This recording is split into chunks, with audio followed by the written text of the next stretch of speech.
கண்டிப்பா ஜெயிப்பாரு.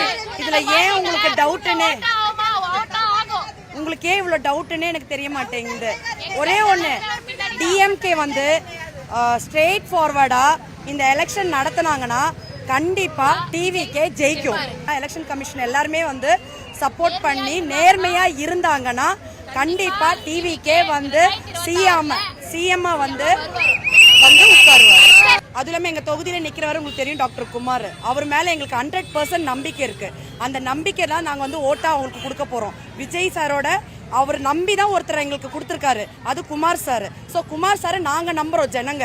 ஸோ நாங்க வந்து ஃபுல் அண்ட் ஃபுல் நாங்க அவரை வந்து ஜெயிக்க வைப்போம். வேளச்சேரி தொகுதியில எம்எல்ஏவா நாங்க குமார் சாரை உட்கார வைப்போம். அதுக்கு தான் நாங்க இவ்வளவு பாடுபட்டு எல்லாமே பண்ணிட்டு இருக்கோம். இது பட்டா கிடையாது. ஸோ மெயினா வந்து எங்க ஏரியாவுக்கு பட்டா லேண்ட் வந்துட்டு பட்டா வந்து வாங்கி கொடுக்குறான்னு கன்ஃபார்மா சொல்லியிருக்காரு. அதுக்கான ப்ராசஸிங்குமே அவருக்கு எல்லாமே தெரியும். ஏன்னா ஆல்ரெடி அவர் பில்டர். ஸோ அதுக்கான நாலேஜுமே சாருக்கு இருக்கிறதுனால அதுக்கு என்ன பண்ணணுமோ ஃபர்ஸ்ட் ஸ்டெப் அது பண்ணுவார் அவர். அதுக்கப்புறம் தண்ணி ப்ராப்ளம் இருக்குது, அதுவும் சொல்லியிருக்கோம். அதை விட முக்கியமாக போதைப் பொருளோட அங்கே ரொம்ப இதுவாயிட்டு இருக்கு. ஸோ அதுக்குமான ஸ்டெப்புமே எடுப்பார் அவர்.